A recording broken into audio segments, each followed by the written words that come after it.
Hello and welcome back to my channel. Video शुरू करने से पहले इस वीडियो को लाइक और हमारे इस चैनल को सब्सक्राइब जरूर करें। कहानी की शुरुआत 1905 में आयरलैंड में पर्सी फॉसेट नाम के एक शख्स से होती है, जो कि एक ब्रिटिश सोल्जर है। वो दूसरे सोल्जर्स के साथ एक हिरन हंटिंग कॉन्टेस्ट में हिस्सा लेता है। वो कॉन्टेस्ट जीत जाता है और इससे लोग उसे पहचानने लगते हैं। उस रात बाद में पर्सी और उसकी बीवी एक पार्टी में जाते हैं जो हंटिंग इवेंट सेलिब्रेट कर रही है। वहाँ काफ़ी सोल्जर्स हैं जो सिमिलर रैंक के हैं। हालांकि पर्सी काबिल है, वो अकेला है जिसके पास कोई मिलिट्री अवार्ड्स नहीं है।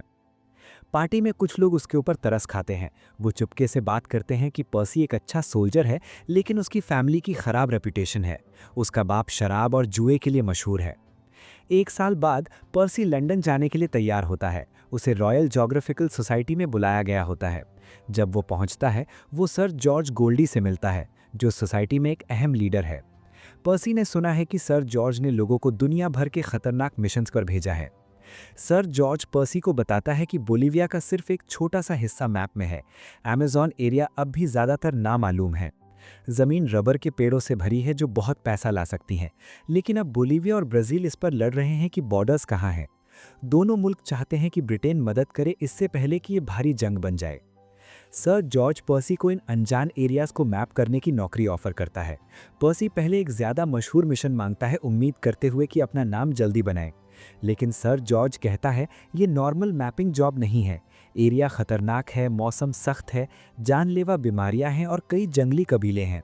अगर पर्सी कामयाब होता है तो उसे बहुत नाम मिलेगा। जब पर्सी घर वापस जाता है तो वो अपनी बीवी को ऑफर के बारे में बताता है। वो उसकी मदद करती है क्योंकि वो जानती है कि पर्सी ये उनका मुस्तकबिल बेहतर बनाने के लिए कर रहा है। एक महीने बाद पर्सी अपना सफ़र अमेज़न की तरफ शुरू करता है। जहाज़ पर वो हेनरी कॉस्टन से मिलता है जो उसकी मदद करने वाला है। पर्सी अजीब महसूस करता है क्योंकि वो एक हफ्ते से साथ सफ़र कर रहे हैं, लेकिन ठीक से बात नहीं की। कॉस्टन कहता है वो पर्सी को देख रहा था कि क्या वो सच में आगे के मुश्किल काम के लिए तैयार हैं। पर्सी उसे बताता है कि ये मिशन उसके नाम और मुस्तकबिल के लिए बहुत अहम है। बाद में उन्हें नए ऑर्डर्स मिलते हैं वर्डे रिवर को मैप करने के लिए, जो उस एरिया का हिस्सा है जिस पर बोलिविया और ब्राज़ील लड़ रहे हैं। ये दरिया घने जंगलों से गुजरता है। वो अपना काम फजेंदा जैकोबिना नाम की जगह से शुरू करेंगे जो एक रबर प्लांटेशन के करीब है। 3 महीने बाद पर्सी और उसकी टीम ईस्टर्न बोलिविया पहुंचती है, एक जगह जो कभी मैप्ड नहीं हुई। वो फजेंदा जैकोबिना ओपरा हाउस जाते हैं जहां वो मैनली नाम के एक जवान सोल्जर से मिलते हैं। मैनली उन्हें बॉर्डर कमीशन का एक पैगाम देता है जिसमें उन्हें मिशन रोकने को कहा गया है, जंग के खतरों की वजह से। लेकिन पर्सी रुकने से इनकार करता है। वो मैनली से कहता है एक पैगाम भेजे कि वो ये मिशन जारी रखेंगे। पर्सी मैनली को लोकल गाइड्स ढूंढने को कहता है। मैनली कहता है गाइड लाने का अकेला तरीका एक इंडियन स्लेव खरीदना है, जो बैरन नाम के आदमी के पास मिलेंगे, जो प्लांटेशन का मालिक है। बैरन के आदमी उन्हें वार्न करते हैं कि कोई भी जंगल से जिंदा वापस नहीं आया। अगले दिन वो बड़े राफ्ट्स और घोड़ों के साथ सफ़र शुरू करते हैं। रास्ते में वो एक जर्मन बोट देखते हैं, लेकिन इससे पहले वो बात कर सकें, नेटिव वॉरियर्स उन पर हमला कर देते हैं। पर्सी के आदमियों में से एक को तीर लगता है और वो दरिया में गिर जाता है। पर्सी और दूसरे बचने के लिए दरिया में कूद जाते हैं, लेकिन दरिया पिरान्हा से भरा होता है। वो सब जाल में फंसने के बावजूद भी आगे बढ़ते हैं। वो आराम करने के लिए एक सेफ जगह पर रुकते हैं। मैनली बहुत बीमार हो जाता है, खून की खांसी होती है। दूसरी तरफ कॉस्टन का हाथ बुरी तरह इन्फेक्टेड हो जाता है। पर्सी गाइड से पूछता है कि उन्हें और कितना दूर जाना है। गाइड कहता है कि अभी और भी हफ्ते लगेंगे। गाइड उन्हें उस जगह की कहानियां भी बताता है और कहता है कि वो जगह खतरनाक है, लेकिन सोने और रबर से भरा हुआ है। वो जंगल की गहराई में एक पुराने शहर की बात करता है जो इंग्लैंड से भी पुराना है, लेकिन सिर्फ नेटिव कहानियों में ही जाना जाता है। पर्सी उसका यकीन नहीं करता। उस रात पर्सी कॉस्टन से अपनी बीवी का खत पढ़ने को कहता है क्योंकि वो खुद पढ़ने से डरता है। खत में उसकी बीवी कहती है कि उसकी बीवी और बच्चे डेवॉन चले गए हैं। उसने एक बेटा भी जन्म दिया है जिसका नाम ब्रायन है। पर्सी उन्हें छोड़ने के लिए गिल्टी महसूस करता है और खत जला देता है। वो अपना सफ़र जारी रखते हैं, लेकिन उनका खाना खत्म हो जाता है और उनमें से एक आदमी भूख से पागल होने लगता है। उन्हें यकीन नहीं आता है कि वो बच पाएंगे। कई मुश्किल हफ्तों के बाद आखिरकार वो दरिया के ऊपरी हिस्से पर पहुंचते हैं, एक ऐसी जगह जहां अभी तक कोई एक्सप्लोरर पहले कभी नहीं गया। उनका गाइड भाग जाता है, लेकिन वो परवाह नहीं करते क्योंकि उनका काम सिर्फ उन्हें वहां तक ले जाना था। वो जंगल के और गहराई में जाते हैं और एक जंगली सूअर का शिकार करते हैं, जो वापसी के सफ़र के लिए उनका अकेला खाना होता है। सफ़र के दौरान पर्सी को टूटे हुए बर्तन मिलते हैं। वो सोचने लगता है कि शायद गाइड की कहानियां सच हो सकती हैं। दरिया को मैप करने का काम पूरा करने के बाद वो घर वापस आते हैं। पर्सी का स्वागत एक हीरो की तरह होता है और उसे अपने वक्त का सबसे बहादुर एक्सप्लोरर कहा जाता है। बाद में पर्सी जेम्स मरी से मिलता है, जो कि एक बायोलॉजिस्ट और एक्सप्लोरर होता है। मरी ने पर्सी के स्लेव ट्रेड के बारे में आर्टिकल्स पढ़े हैं।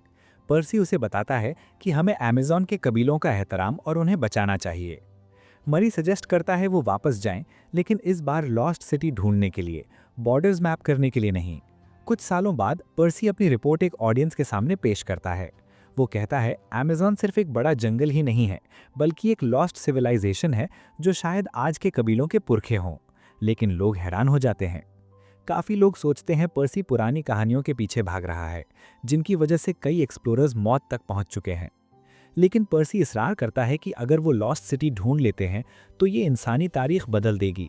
अपने दावे की हिमायत में पर्सी बर्तन के टुकड़े दिखाता है और अपनी बीवी के ट्रिनिटी कॉलेज में ढूंढे हुए एक पुराने डॉक्यूमेंट की बात करता है। ये एक पोर्टुगीज सोल्जर ने 1753 में लिखा था और एक लॉस्ट सिटी की बात करती है, जिसे पर्सी अब लॉस्ट सिटी ऑफ जेड कहता है।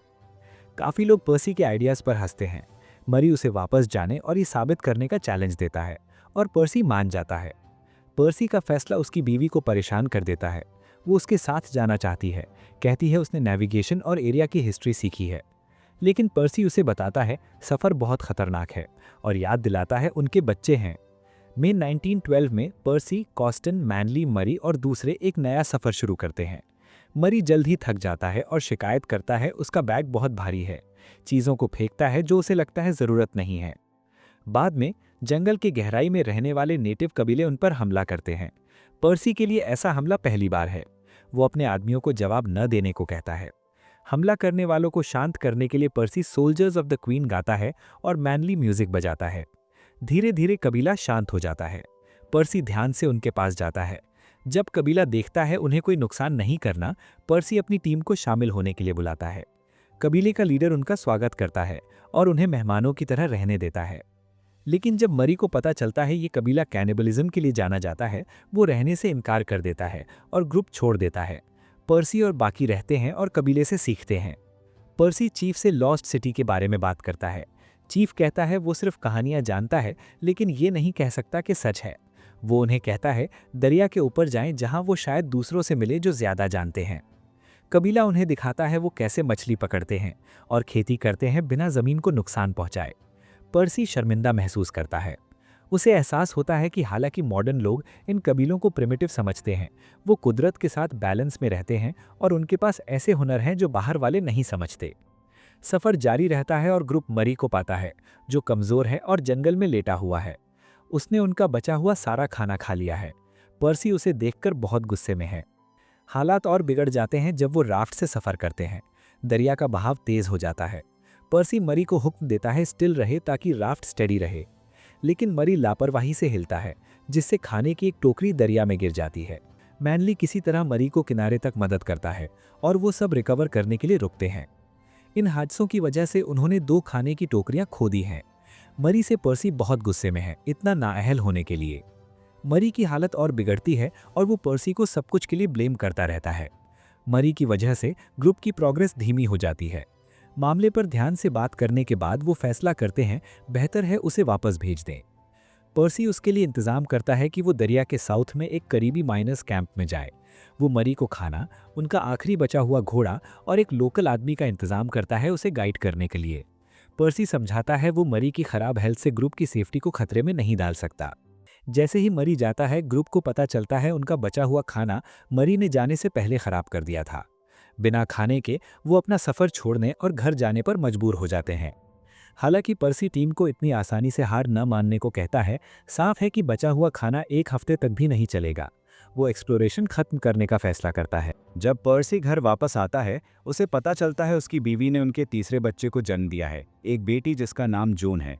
वो अपनी बीवी के लिए शुक्रगुजार महसूस करता है, जिसने उसकी गैर मौजूदगी में अपनी फैमिली की इतनी अच्छी देखभाल की है। कुछ दिन बाद पर्सी और टीम रॉयल ज्योग्राफिकल सोसाइटी में एक मीटिंग में जाते हैं, जहां मरे भी मौजूद है। मीटिंग में मरे पर्सी पर इल्ज़ाम लगाता है कि उसने उसे छोड़ दिया। पर्सी अपने फैसले का दिफा करता है, कहता है उसने मरे को बचने के लिए काफ़ी सप्लाइज दी और उसे वो फैसला लेना पड़ा जो ग्रुप को सेफ रखता। कॉस्टिन गुस्से में आ जाता है, कहता है उन्हें मरे को जंगल में मरने देना चाहिए था। डायरेक्टर बीच में आता है हालात शांत करने के लिए। मरे डिमांड करता है कि पर्सी पूरी एसोसिएशन और उसकी बीवी के सामने पब्लिकली अपनी गलतियां मान ले। पर्सी इनकार करता है, कहता है उसने घोड़ा और एक्स्ट्रा खाना देकर बहुत ज़्यादा किया। वो सबको याद दिलाता है वो मरे को नहीं छोड़ सकता था, हालांकि बाकी टीम चाहती थी। अपनी वजाहत के बावजूद मरे माफ़ी मांगते रहता है। मीटिंग के बाद पर्सी एसोसिएशन से इस्तीफा दे देता है। जब वो घर वापस आता है, उसकी बीवी उसे बताती है फॉर्मर ऑफिसर ने उसका नाम वॉर ऑफिस को रिपोर्ट कर दिया है, मतलब पर्सी को जल्द ही आर्मी में सर्व करने के लिए बुलाया जाएगा। उसका बेटा जैक गुस्से में आ जाता है, पर्सी पर इल्ज़ाम लगाता है कि वो हमेशा उन्हें छोड़ता है। जैक पॉइंट आउट करता है कि हालांकि पर्सी अभी अभी अपने फेल एक्सप्लोरेशन से वापस आया है, वो पहले से जंग पर जाने की तैयारी कर रहा है। पर्सी समझाने की कोशिश करता है कि अपने मुल्क की खिदमत करना उसका फ़र्ज़ है, लेकिन जैक सवाल करता है क्या पर्सी कभी अपनी फैमिली के बारे में सोचता है। जज्बात से भरा पर्सी फ्रस्ट्रेशन में जैक को थप्पड़ मार देता है। उसकी बीवी जैक को तसल्ली देती है और उसे भरोसा दिलाती है कि पर्सी जो भी करता है उनकी भलाई के लिए है। 2 साल बाद पर्सी अपने सोल्जर्स के साथ फ्रंट लाइन्स पर स्टेशन्ड है। इस दौरान उन्हें खबर मिलती है मरे एक आर्कटिक एक्सपीडिशन में कनेडियन टीम के साथ गया, लेकिन उन्हें छोड़ दिया। ये पर्सी और उसके आदमियों को कंफर्म करता है कि मरे एक बुज़दिल है। एक दिन रशिया से एक साइकिक उनके कैंप में आती है। सब क्यूरियस हैं कि साइकिक मेजर पर्सी के बारे में क्या कहती है। साइकिक उसे बताती है वो जगह जिसे वो ढूंढ रहा है अपनी सोच से भी ज़्यादा अजीम है। वो कहती है उसकी रूह को तब तक चैन नहीं मिलेगा जब तक वो उसे ढूंढ नहीं लेता, क्योंकि ये उसकी तकदीर है। 26 सितंबर 1916 को पर्सी और उसके ट्रूप्स दुश्मन पर हमले की तैयारी करते हैं। वो अपने आदमियों को उनकी फैमिलीज़ और साथियों के लिए बहादुरी से लड़ने को एनकरेज करता है। बदकिस्मती से पर्सी वो हमले के दौरान गोली लग जाती है। हालांकि वो बच जाता है, जख्म उसकी आंख को अफेक्ट करता है। डॉक्टर उसे बताता है हालांकि वो जिएगा, लेकिन एक्सप्लोरेशंस जारी रखना बहुत रिस्की होगा। पर्सी का दिल टूट जाता है, क्योंकि लॉस्ट सिटी ढूंढना उसकी ज़िंदगी का सबसे अहम ख्वाब था। 1923 में पर्सी अपनी मिलिट्री ड्यूटीज से रिटायर होने का फैसला करता है। रिटायरमेंट के बाद एक जर्नलिस्ट उसे मिलने आता है। वो कहता है कि काफ़ी रीडर्स जानना चाहते हैं पर्सी जंग के ख़त्म होने के बाद क्या कर रहा है। पर्सी जर्नलिस्ट को बताता है वो अब नॉर्मल ज़िंदगी जी रहा है और अच्छा कर रहा है। एक दिन जैक खरगोश का शिकार करके अपनी शूटिंग प्रैक्टिस कर रहा है। पर्सी उसके पास जाता है और उसे एक हार देता है जो उसे एक बार एक कबीले से मिला था। जैक अपने बाप से पूछता है क्या वो अब भी लॉस्ट सिटी में यकीन रखता है। पर्सी अल्फाज से जवाब नहीं देता, लेकिन बस सर हिलाता है। जैक फिर कहता है वो अपने बाप के साथ एक्सपीडिशन पर जाना चाहता है लॉस्ट सिटी ढूंढने, लेकिन पर्सी नहीं कहता है, समझाता है वो इतने खतरनाक सफ़र के लिए बहुत बूढ़ा हो गया है। जैक दावा करता है वो अमेरिकन्स को जो अपने हथियारों से शहर बर्बाद कर सकते हैं, सर्च को ले जाने नहीं दे सकते। वो इसरार करता है उन्हें पहले शहर ढूंढना चाहिए और उसकी हिमायत करनी चाहिए। एक पल सोचने के बाद पर्सी मान जाता है, लेकिन वो कहता है जैक को पहले अपनी माँ को राज़ी करना होगा। जैक बाद में अपनी माँ से बात करता है और मान लेता है सफ़र खतरनाक है, लेकिन वो उसे उसकी सलाह याद दिलाता है जो वो हमेशा देती है अपने कंफर्ट जोन से आगे जीने के बारे में। अपनी ही बातें उसे वापस कही जाती सुनकर जैक की माँ फंस जाती है। उसने कभी एक्सपेक्ट नहीं किया था कि उसकी अपनी सलाह उसके खिलाफ इस्तेमाल होगी, तो आखिर में वो जैक को अपने बाप के साथ जाने देती है। पर्सी अपने पुराने दोस्त कॉस्टिन को भी शामिल होने के लिए बुलाता है। कॉस्टिन इनकार करता है, कहता है वो अपनी बीवी और बच्चे को पीछे नहीं छोड़ सकता। वो एक्सपीडिशन की कॉस्ट्स भी अफोर्ड नहीं कर सकता। पर्सी को शक होने लगता है कि कॉस्टिन अब लॉस्ट सिटी में यकीन नहीं रखता, लेकिन कॉस्टिन समझाता है ये शहर नहीं है जिस पर उसे शक है। वो सोचता है क्या उसे ढूंढना सच में उन्हें वो तमाम जवाब देगा जो वो उम्मीद करते हैं। 3 दिसंबर 1924 को पर्सी प्रेस को ऐलान करता है वो जंगल में वापस जाएगा लॉस्ट सिटी ऑफ जी ढूंढने, इस बार अपने सबसे बड़े बेटे जैक के साथ। रॉयल ज्योग्राफिकल सोसाइटी एक्सपीडिशन को फंड करने में मदद करने को राजी हो जाती है। सोसाइटी का हेड पर्सी से माफ़ी भी मांगता है पास्ट में उसका यकीन ना करने के लिए, खासकर मरी के साथ टकरार के दौरान। इवेंट में पर्सी मीडिया को एक कंपस दिखाता है जो उसने 20 साल से रखा है। वो कहता है ये उसके सफ़र की निशानी होगी। आखिरकार जाने का दिन आ जाता है। अप्रैल 1925 तक पर्सी और जैक अमेज़न रेन फॉरेस्ट में पहुंचते हैं। पर्सी एक पुरानी प्लांटेशन की तरफ इशारा करता है और वो चलते हैं जब तक एक गांव तक नहीं पहुंचते जो एक लोकल कबीले का है। कबीले के लोग पर्सी को एक छिपे हुए गुफा के बारे में बताते हैं जिसके बारे में कोई आउटसाइडर्स नहीं जानते। वो एक बड़ी चट्टान का भी जिक्र करते हैं जिस पर लोगों और घोड़ों की तस्वीरें बनी हैं, जिसे वो मानते हैं लॉस्ट सिटी का दरवाज़ा हो सकता है। गांव में आराम करने के बाद पर्सी और जैक अपना सफ़र जारी रखते हैं। जंगल की गहराई में वो दुश्मनी रखने वाले कबीलों के एक ग्रुप से मिल जाते हैं और भागने पर मजबूर हो जाते हैं। वो आखिरकार एक और कबीला ढूंढ लेते हैं जो उन्हें बचाकर अपनी सेटलमेंट में ले जाता है। लोकल लोग उनके लिए रस्म अदा करते हैं। इस दौरान जैक पक्का महसूस करता है कि वो वहां मर जाएंगे, लेकिन पर्सी उसे भरोसा दिलाता है, कहता है दुनिया राज से भरी है, चाहे वो तमाम जवाब ना ढूंढे, सफ़र खुद ने उनकी ज़िंदगी को गहरी मीनिंग दी है। उसके बाद से वो फैसला करते हैं कबीला जो भी कहे उसका पीछा करें। साल गुजर जाते हैं और पर्सी और जैक कभी वापस नहीं आते। पर्सी की बीवी रॉयल ज्योग्राफिकल सोसाइटी के हेड के पास जाती है। वो उसे बताती है एक ब्राज़ीलियन आदमी ने दावा किया था कि उसने पर्सी और जैक को लोकल कबीलों के बीच रहते हुए देखा था। डायरेक्टर सजेस्ट करता है वो इस पॉसिबिलिटी को कबूल करें कि वो शायद कभी वापस ना आए। 100 से ज़्यादा लोग उन्हें ढूंढने भेजे जाते हैं, लेकिन कोई कामयाब नहीं होता। ब्राज़ीलियन आदमी उसे एक चीज़ भी देता है जो पर्सी ने एक्सपेडिशन से पहले दिखाई थी, कंपस। ये उसे सोचने पर मजबूर करती है, क्या पर्सी और जैक सच में लॉस्ट सिटी ढूंढ लिए और वहां रहने का फैसला किया।